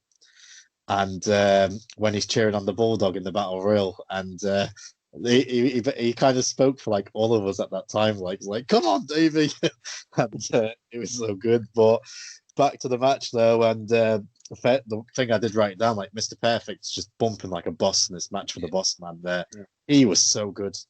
He was probably the best seller in this generation of wrestlers. So good at it. Made whoever he was wrestling against look way better than they were. Yeah. Sorry, Rob, go on. I was going to say some of it was a little bit Shawn Michaels, Hulk Hogan. There was one bit where he was whipped into the turnbuckle, and he sort of did a 360-degree flip and ended up prone on the second rope for a 619. It was like, how did he end up there from that? Is that the one where he like jumped onto the second rope and used it as like a springboard, and then did his like 12 flips and landed at the other side of the ring? Yeah, it's crazy. There was another one where he just had his head rammed into the turnbuckle. It was just the actual turnbuckle. It hadn't been taken off or anything. And he sort of flung himself backwards, did a half twist in midair, and then ended up on his back. It was brilliant. And I just absolutely loved seeing that. It really did sell it. It just absolutely awesome. One thing I did notice as well was Bossman he got whipped into the corner, he slid under, ran round to the other side, came in and went for the clothesline. Yeah, so good at that. Baron Corbin's a thieving bastard. Yeah, I noticed that. And I've said as well, like Heenan, he was pretty good here, like just his fan interactions and like just basically shitting on Bossman like outside the ring. He was so good. And as the match like nears its end, Andre the Giant comes out, which is the first time we've seen him for a while, and he hits Mr. Perfect with the IC title. But fair dues to Perfect, he kicked out of it, and then Haku and Barbarian comes out, causes DQ, and so Bossman picks up the victory by DQ, but unfortunately he doesn't become IC champion. But after the match, I noticed as it was weird because Andre was making his way back to ringside. Backstage, and Bossman came behind him and tapped him. It looked like for a second like Andre was legitimately pissed, like it actually like spooked him when he done it, and he was like, "Whoa!" And the other thing I did notice, now the Bossman's a big guy. What is he? Is he 6'6", maybe 6'7"? Yeah, 100 pounds, I would say. I noticed this as well. Andre is not just the height of Andre, but his actual body and like the size of his arms. He was like, well, he was a giant, simple as that. But I'm like, wow, he made like, I don't know, he made Bossman look like Marco Stunt. Did you see the handshake? I actually thought a different. I went to a different way because obviously we know how tall Andre was meant to be. I thought they were so close in height that it actually made Andre look like he'd maybe lost a couple of inches. Whether that were like him getting older and the disease that he had kind of working against him. But yeah, I was kind of like shocked how close they were in height. I think he was quite bent over. Yeah, perhaps. Although you said he hit him with the IC title, I thought he hit him with Willie Nelson's foam belt. It was that small. I was about to bring that up. That title looked so tiny in Andre's hand, and you say about the size disparity between him and Bossman. If you just looked at the handshake, Bossman's a huge man. He's going to have huge hands. Yeah, it was. Andre made it look like he was shaking hands with a cat. I mean, that was the thing I was looking at the most, like the size of Andre's hands. And I don't know if I told the story. I think it was in the Bret Hart's book, which, if you're a wrestling fan, it's the best wrestling book ever written. I personally believe, and I'm not saying that because I'm a Bret Hart mark. I'm saying it because it's truthful. It's the best wrestling book ever. And I might have these facts wrong in a way, but it's it's round about the same. So it was rather, I think they rather told like a young referee or someone told Brett. And Brett basically said, if you walk on the balcony, Andre will keep his curtains open. And if you walk by it, you'll be in for a surprise. So it was rather Brett who walked by, or it was a young referee. And they saw Andre with like a woman and in bed. And they said, Brett said it resembled a lion more than a rabbit. That's the legend of Andre the Giant. The next thing we see is another big guy, the Earthquake, against Greg Down of Valentine. And this is I reviewed when I done my last pay-per-view, the Royal Rumble, when my words were when Hogan threw out Earthquake. He's thrown him out the Royal Rumble and he's threw him out the main event and back into the mid card. That's exactly because I love the Earthquake and I another underrated wreck. But he's against Valentine, and Valentine for the past couple of years has pretty much been lower mid cards. And I personally think Valentine had so much stuff in this match. Like Earthquake should have squashed him within like a couple of minutes, and like Valentine had him on the ropes for a while. And what did you think? Well, they had to cheat to beat. Jimmy Hart was there helping him cheat and stuff, and it just seems so unfair to cheat against Greg Valentine when he's so overwhelmingly overmatched. Yeah, and this is that I still get like surprised how young Earthquake was at this time. I mean, what is he like, mid to late 20s at this age? And the dude looks like about 45-year-old. Yeah, 28, I think it was at this point. So, I was just going to say, just before we actually get to the actual match, this is where you see a lot of Donald Trump. I think he has a bit of a chat with Mean Gene, and then Chuck Norris, the arse-licking, brown-nosing fucker, up Donald Trump's arse. Yeah, just that annoyed me. And then was it Henry Winkler who was there as well, the Fonz. Yeah, and Lou Ferrigno. Yeah, and Lou Ferrigno, yeah. I was going to say the opposite about Chuck Norris, because WWE never, especially in this era, never used to want to acknowledge that anything else existed. And Chuck Norris just comes on screen and reels off Gorgeous George and Argentina Rocco and Professor Tanaka. And Vince McMahon must have been bursting a blood vessel at this point. Admitting that, oh, yes, I've seen the best wrestlers in the world and none of them wrestled for you. And now I'm watching this show or a shit. My problem with this match was that I can't look at Greg Valentine now without thinking of a way I heard him described by it's a podcast called Crime in Sports. I think you know it, Rob. I don't know if you guys have heard of it. And they were doing a wrestling episode. I can't remember what they were talking about, but they're talking about Greg Valentine, and James Petrigello, one of the hosts, had seen Valentine and described him as somebody's middle-aged stepmom that the dad met at a bowling alley, who's a ringer on the team, smokes like a chimney, and can outdrink most men in any given bar. Middle-aged stepmom, it's so accurate. We said the darts player does. This is a female darts player. Well, one of my favourite things. Yeah, don't you dare compare Greg Valentine to Fallon Sherrick, you heathen. One of the things I always loved the Earthquake, you know, what he done was always his double bicep pose. Yeah, and he had no muscle. He looked like Baymax. Yeah. La la la la la la.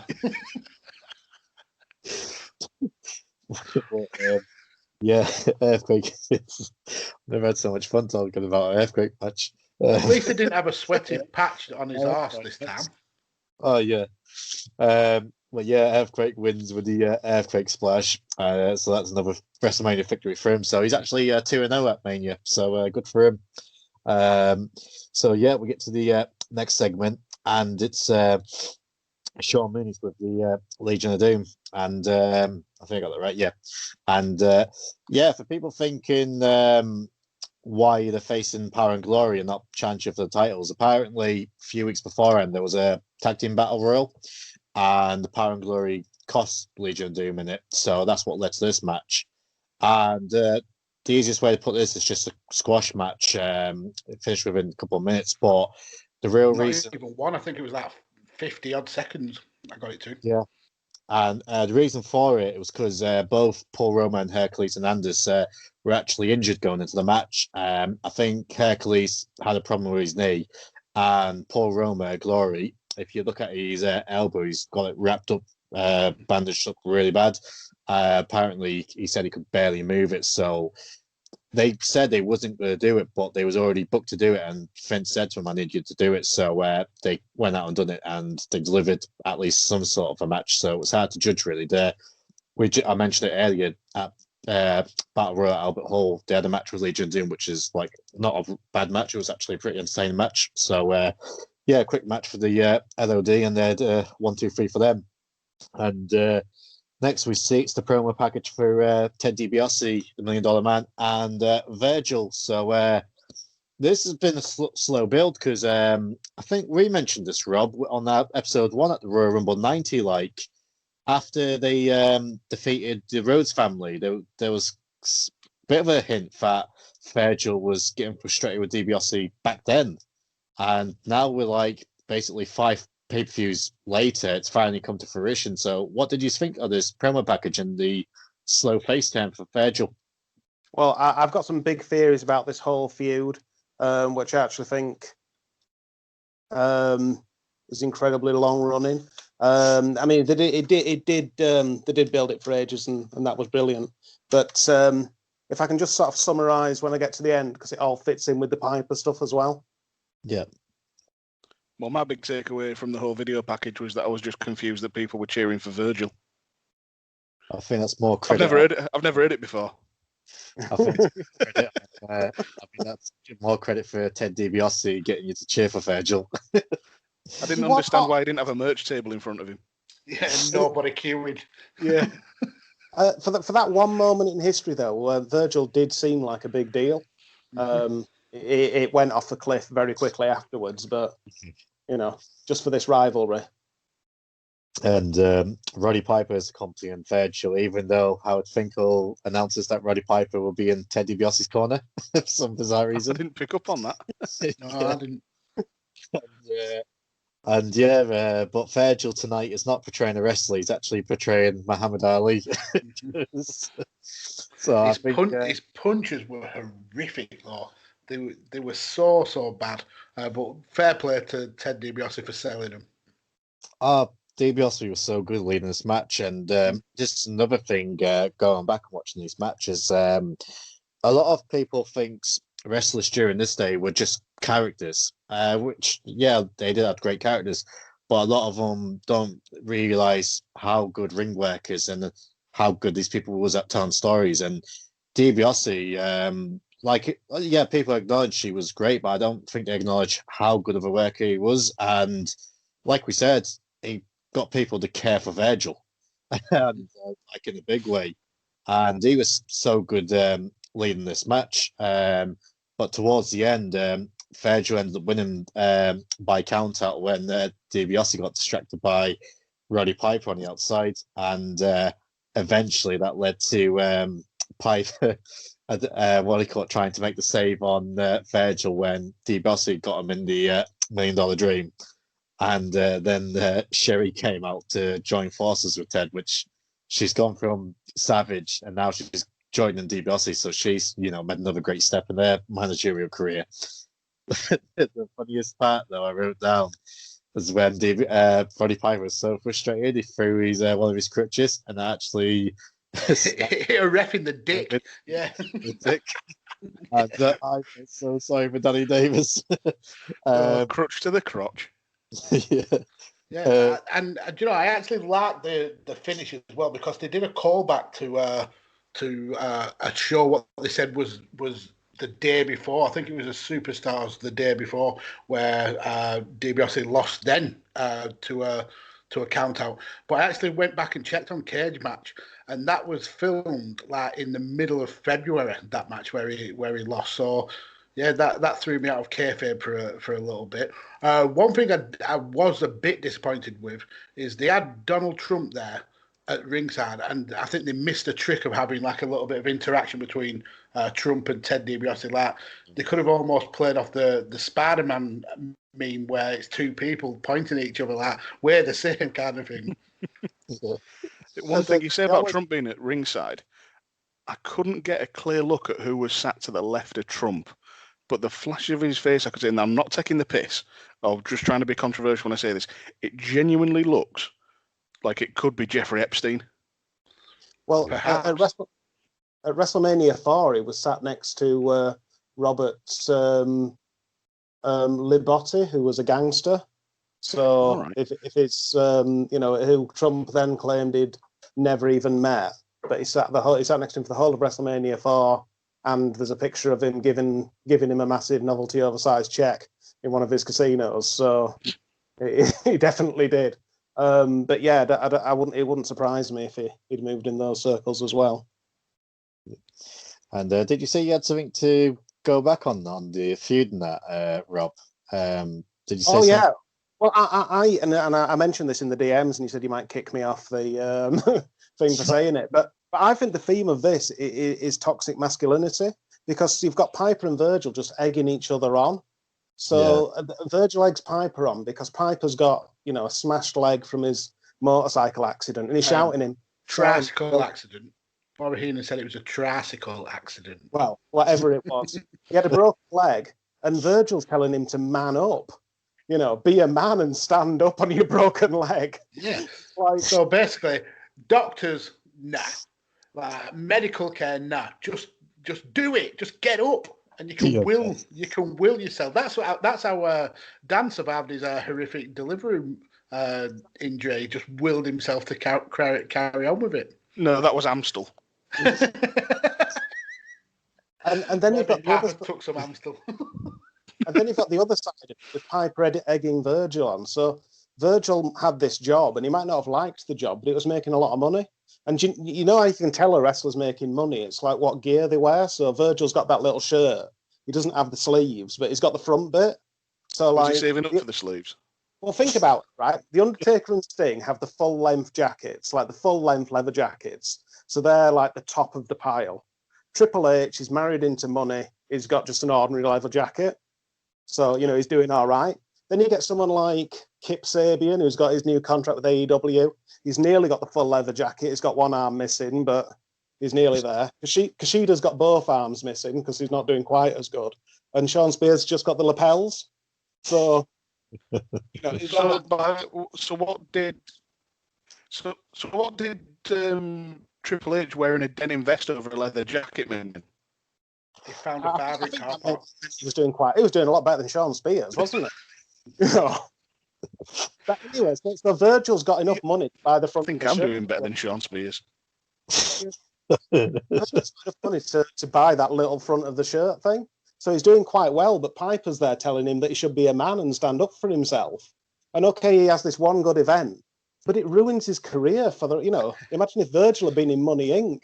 We've now got Lonely Virgil at these merch stands telling people that Ted DiBiase is going to be. It's Piper and Virgil egging each other on. One's destroyed the other one's leg. Virgil screw Virgil. What did you say? Sorry. I think Virgil screwed Virgil. I think Piper screwed Virgil. I think if they hadn't tried to live up to this be a man sort of thing, this dangerous image of masculinity, then they'd have both been fine. I'm going to kind of blow a little My hole brain in was your still theory, fully in Amsterdam because I thought you said be a man. Be a man. Your mic has gone a bit weird then. But yeah, I've not touched it. all right. But yeah, I think Rob's on for a good one there. Rob. I have got like something to counter it though, because they showed a promo of Ted DiBiase. Obviously, he had the money suit and the shirt and the bow tie. But when he's kicking off because he doesn't get the reaction he wants, his front of his shirt falls out, like the whole rip away part of it, and he's just left there with just his jacket on. So was he like basically living beyond his means then? Quite possibly, and that's probably a reflection of how much he was paying Virgil. He was going out to make sure he could pay Virgil a full and fair wage. Maybe he should have furloughed him. Quite possibly. Although if there was a union in wrestling, Virgil could have gone for constructive dismissal rather than hitting his employer and getting himself fired, couldn't he? Yeah, but to be fair, he didn't do too bad out of it because he ended up being in the NWO for a long time and did pretty much nothing. Yeah. So we'll get to the next one then, and it's a promo package for Slaughter v Hogan, and obviously you're not allowed to ban the American flag on TV, so he decided to ban a Hulkamania shirt, which might as well be the American flag. So, one thing I did know about that was, did they not have no kind of fire retardant material in them? Because that went up like a cart. Literally, it showed it the flame and it set on fire. All them kids must have been absolutely petrified after that. Take my Hogan shirt. Never wear it again. But so that was that promo package, and then we see the Mountie against Tito Santana, and this was like over in an instant. The Mountie with the cattle prod for the 1, 2, 3. I don't think there was much else we could say about that except that the losing streak continues at Mania for Tito Santana. Yeah. So it's what is it? Less than a year that the Mountie ends up being Intercontinental Champion as well. So kind of shows that they had some decent enough plans for him as well. Yeah, he was always. I always thought he was entertaining, Jacques Rougeau, part of the Rougeau brothers. I always thought he was great, and I enjoyed the Mountie gimmick. And my biggest Mountie memory is at SummerSlam '91, which is the best next show. For me, he steals the show that night, so we will get to that next time. And next we see Gene Okerlund with Hulk Hogan, and I think I can write about Hulk Hogan. He is the living embodiment of a hot dog. The skin and the red. He is a hot dog. Is that what the Macho Man meant in that promo leading up to, was it WrestleMania 5, where he said that Hogan had been hot dogging around? Yeah, quite literally. I just thought you meant he was a load of ground up arseholes and eyelids in a sausage skin casing. I can't remember that promo. And, it's time for the main event. We're finally here. So 30 matches in. Now we're on the 14th. So Trebek, Marples, and Regis comes out as your guest ringside, and Sgt Slaughter comes out, and then Champion comes out first, which I've never agreed with, but he comes out, and Hogan comes out, big pop with carrying Old Glory out, and just pretty typical Hogan match, especially for this USA chance. And This was such a boring match. It was just terrible to watch. That's your anti-Sgt Slaughter bias coming through there, James. It's not anti, because I used to think that Slaughter was okay till I watched the show. And then I realised he's a comedy mid-card heel who should never have been champion. It's bizarre, though. A year earlier, it was in AWA, and they literally couldn't sell any tickets to the shows. They had to edit a crowd onto the appearance, and then he's in the main event of WrestleMania. It's absolutely.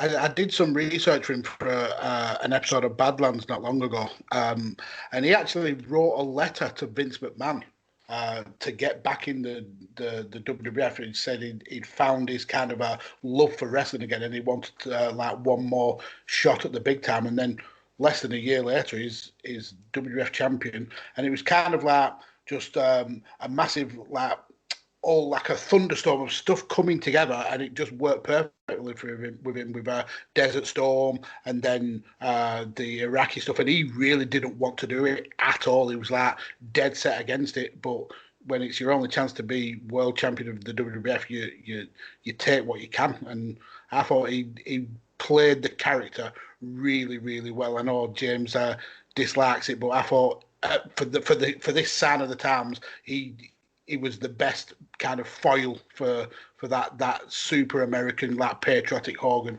I thought it worked really well.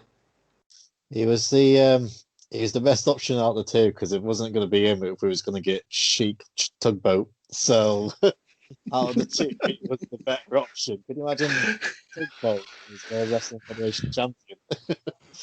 Wow.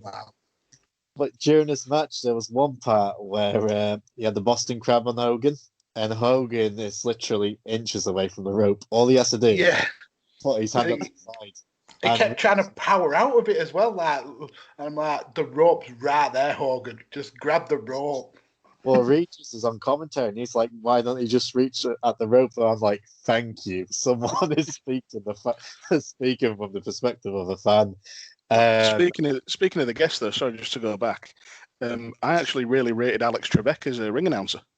Yeah. There was just a touch of the buffer about him. He did really well. Yeah. And sorry, just going back to Hogan's entrance as well. I said earlier that something was as American as a bald eagle with an AR-15. Hogan coming out waving Old Glory was as patriotic as a bald eagle swooping down with an AR-15 in one claw and apple pie in the other to tell a pregnant woman health insurance have denied her abortion on religious grounds. Oh, so many references. I had to get them all in. So just to distract people after all of that, did anyone notice that Marla Maples had never used a hammer before when she rang the bell? It was like, what is this? And she just sort of taps it. It's the worst bell ringing of all time. And the end of the match comes basically puts the camel clutch on Hogan, goes to lay the flag on Hogan, goes for the pin. Hogan hulks up, rips the Iraqi flag, which is pretty damn bad. Rips it covered in his own blood as well, though. That you can't destroy Old Glory, but fuck the Iraqi flag, kind of thing. Yeah, it was cringe. But at least we got the AEW flash forward with the blade in. Felt like an episode of Dynamite. It felt like a mid-card rivalry with no need for it. This was actually the exact opposite of an AEW match. It was just two slow plodding lumps that had the crowd invested because of this story, whereas most matches I see on AEW is a million flips with no story. But there is blood. There is blood. And Hulk hulks up, big boot, leg drop, 1, 2, 3, and the fans go happy, and that's the end of WrestleMania. And I've got a personal theory that, in my opinion, this is Hulk Hogan's last great moment as a babyface in WWF till WrestleMania 18. Because, don't get me wrong, he still had a pretty good reaction in the main event for the next show. But at that point, like especially at Survivor Series, the fans was already starting to turn on him, and there was nothing more evident of that than at the Royal Rumble, which we won't spoil it for anyone who hasn't watched it yet, but it's 30 years ago. But Yeah, I actually personally think, like, till WrestleMania 18, this is actually probably one of the last moments of him being a beloved babyface. What do you think? Yeah, absolutely makes sense. I remember at the time getting to the stage with him where I've just had enough. I thought if I ever saw another Hulk Hogan match, it'd be too soon. Although then he went to WCW and turned heel, and it was magnificent. But the concerning thing though is they've still milked it out for 2 more WrestleManias after this.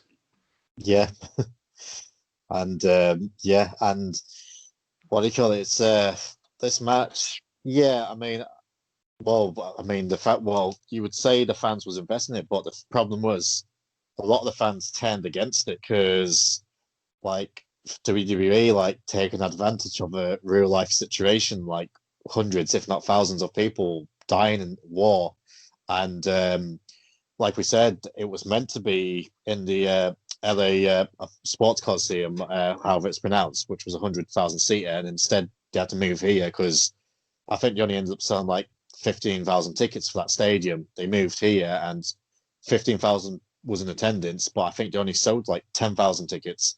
And it's not a really great angle to play, like making light of like real life situations.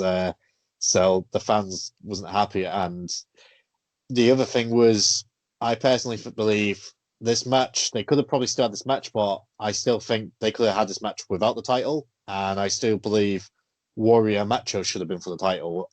Have that title fee career stipulation, because as we'll get into it in a minute, but I personally think this was the kind of match what didn't need a title, but I didn't enjoy the match. It was a boring main event for Mania. It wasn't a bad Mania overall, but I wasn't too pleased with the main event. But yeah, we'll get to some awards. So I haven't done this for a while. So the first award of the night is your MVP of the night. We'll go to Rob first. Well, firstly, I'm gutted that we're not discussing that amazing after show party that Bobby Heenan was kept referencing on Primetime Wrestling. There's that 15-minute clip on YouTube. I don't know if you got a chance to watch it, but it's just bizarre with Coco Beware just randomly singing and fitting some Bobby Heenan dancing for no apparent reason. No, MVP of the night would have to be Sherry. I mean, she literally sort of covered everything that you'd kind of need. Went way above and beyond, and just in many ways, even though it had a fantastic build, and even though the moment with Savage and Elizabeth at the end is great, I think Sherry was kind of the glue that kept it all together. Yeah, cool. Good shot that is. And for you, Mags, your MVP of the night? Smash. No, I think Rob absolutely knocked it out of the park with that one. I think this, going back over it, she was absolutely superb all night long, involved in 2 of the bigger storylines. Really kind of got you emotionally invested with the Savage and Elizabeth stuff. Yeah, I think Rob hit it out of the park, and I've got to second it. Sherry was definitely my MVP. Cool. Are you making it a free count, Dan, or have you got a different choice? No, I'm sticking with Sherry. She was my MVP of the night. I mentioned it before. That match just does not work without Sherry, and to drag an entertaining 20-minute match out of Warrior is just testament to both Savage and Sherry's skills. But the way she was so physical, the way she laid the kicks in, laid the punt, laid the forearms in, I could almost believe that she was digging her nails into the back of Warrior. That felt, looking back, it just felt so ahead of its time. Like, I think it was you, James, earlier said trailblazer, and she really was. And that was definitely, as a kid, I started watching wrestling about 92, and I did not, to be honest, I didn't appreciate Sherry until the network came out, and I could get to go back and watch it. She was just phenomenal, and Mania 7 was Sherry at her best. Yeah, I'm pretty much in agreement. I would put her as my second MVP of the night, because me personally, I do, even though it's the same match, my MVP of the night is the Macho Man. For similar sort of reasons, really. The moment, which I'll talk about in a bit, but believe it or not, this is actually Macho Man Randy Savage longest ever match. Wow. And Ultimate Warrior, so which is crazy to think, because Warriors had both Hogan and Savage's longest matches in history, which is crazy to think. So yeah, I agree with you, but I would pick Macho Man because it was his night, in my opinion, and to have such an entertaining match with Warrior, definitely Warrior's best match of his career, no doubt about it. So yeah, so I'd pick. And as we talk about matches, I suppose your match of the night, Rob. Oh, do you want to let Mags go first, so he's not just saying what I said? How dare you? We've spoke about it. It's the Warrior versus Macho Man. As a kid, I was a massive fan of both these guys. I think this match really kind of stands up well, looking at it in 20 hours and knowing what we now know about how bad of a wrestler the Ultimate Warrior really was. It's a massive testament to the skill of Macho Man that he was able to get what's essentially Warrior's best match out of him. He was able to keep you on the edge of your seat in a 20-minute match with Warrior. I think, yeah, then we add in the Sherry factor. I think this was a brilliant match, and it would still work today if these two wrestlers were still around today. I think this kind of match would really work because it took you on a brilliant emotional journey. So yeah, I'll go with Macho Man and Warrior. Cool. And for you, Dan, who's your match of the night? Well, just so we're not parroting each other again. The best match of the night is Warrior Savage, but I'm actually going to go with Bulldog Warlord because I'm just a sucker for a Hoss match, and they just Bulldog. It's just the sight of Bulldog getting somebody as big as Warlord up for that power slam was incredible, because Bulldog wasn't a small bloke, but Warlord was just enormous, and Bulldog almost always made that power slam look impactful. Braun Strowman, as big as he is, he can shove his power slam up his ass because nobody does it like Davey. No, that's true. And yeah, it was just a lot of fun. It brought a smile to my face, which is all you can really ask, from a wrestling match when one of your favourites wins. And I just really enjoyed it. Cool. And for you, Rob, your match of the night? Oh, I'm just going to copy Mags and say. Oh, wow. Well, I don't know. I mean, I was on the fence. I was thinking Earthquake and Greg Valentine had a 7-star classic, and it really told that story of Greg Valentine being a former Jimmy Hart man, and how it turned against him. I would met Mags' dad in a bowling alley. Yeah. No, but I mean, that Warrior Savage match was the main event in all but positioning. It's the thing that you remember. It's the iconic moments. Yeah, it definitely has to be up there. And I think one thing that I noticed as well is, whilst there's not a lot of properly standout matches, what you could say, like Dave Meltzer 5 stars, they didn't overstay the welcome. There was a lot of really short, kind of quick matches that, mean nothing in the annals of wrestling time, but they didn't stink the joint out.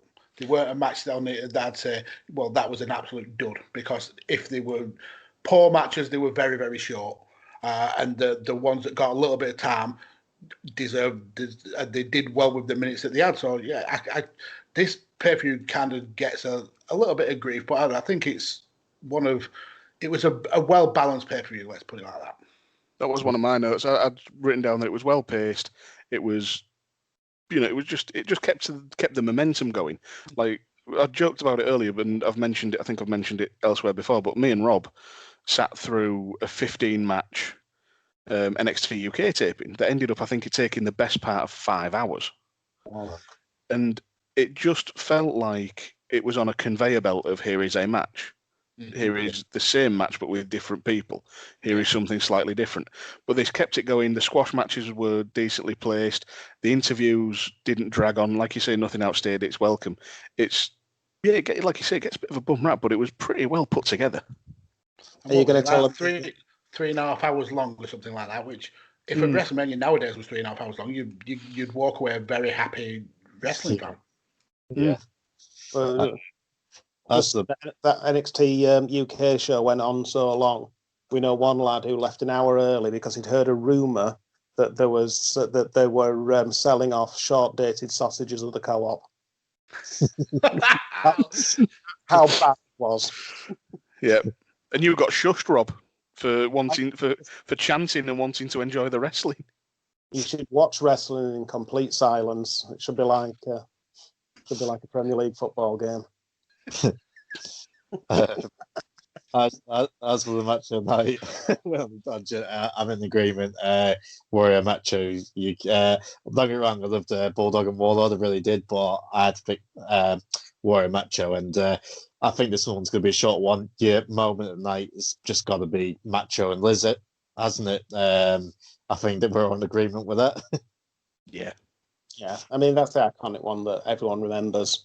Still gets shown on video packages now. Yeah. And my favourite award, your mullet of the night.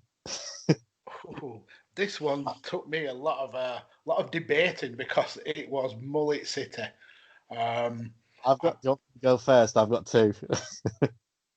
Well, I'm tempted to go for Warlord's mullet.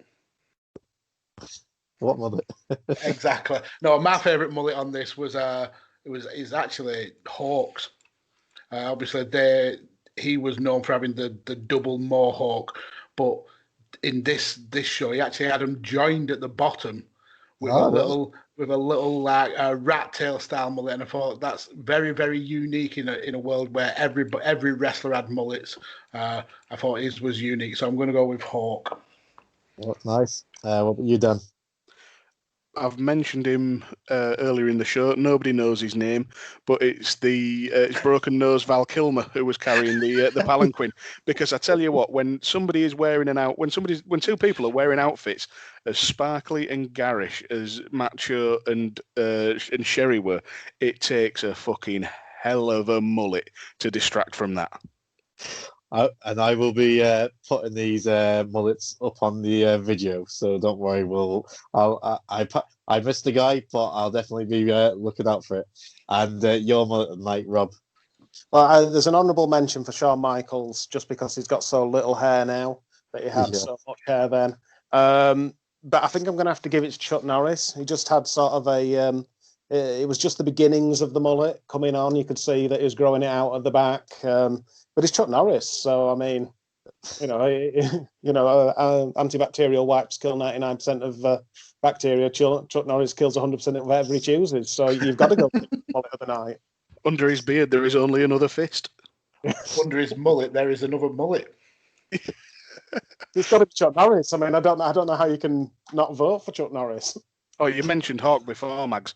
Sorry, I meant to mention this at the time. During the LOD shouty 80s promo, Hawk had the worst line of the night when he said, after Power and Glory, after this match, you'll be sour and gory. Now, again, I did some research for a Legion of Doom episode, and I was looking at a lot of the promos, and that promo they did so many different times and with so many different interviewers. I've watched it about 30 times, and he does the same line, and this is the worst rendition of it that he does. There's a lot of others where he puts a lot more passion into it. Yeah, I do agree with you, though. It was a poor Legion of Doom promo. Cool. And my month of the night, twice as nice. I'm going to pick the Nasty Boys. The good thing with them is they went all in with the gimmick. They shaved the sides clean off to make sure there was nothing but mullet. Yeah. So I just thought it was great to look at. And that's the end of the show. So before we go, lads, do you just want to plug your social medias and where everyone can find you? Go on, Mags, you're the pro. Jesus Christ, I've got too many now. Just follow me at DAJ Kirby. I won't spend 25 minutes rounding off all the content that I'm involved in, but you'll find links to them there on my Twitter. So at DAJ Kirby. Cool. And you, Rob? It's at UTT Rob. I think the best advice would be to go follow these three guys before you consider following me. But if you do consider following me, then I'd be grateful when I follow back. Cool. And last but not least, Dan. I'm at Dan Griffin 21, and if you want to see live tweets of things that are at minimum 6 weeks out of date, then you'll love my account. 6 weeks? They were 6 weeks out of date 20 years ago. I said minimum, Rob. Don't be a twat. 6 months ago, we live tweeted Con Air. That was a year ago. And it's only because you lent me the DVD. Cool. This Nicolas Cage is a real actor. He's going to go far. Cool. And if anyone wants to follow me, you can follow me on Twitter at that 90s Wrestling Podcast. And you can also follow me on Instagram at 90s Wrestling Podcast. And you can see all our pay-per-view reviews we're doing now, and also our interviews, which is starting to pick up a little bit now. So I'm actually enjoying doing the interviews. So I'm trying to do the cheap plug on my own show. Don't know if that works. Killing it. You're absolutely killing it, mate. Thank you. And thanks to everyone who's tuned in. If you are listening podcast form, please head over to our YouTube channel and like and subscribe. It really does help the channel out.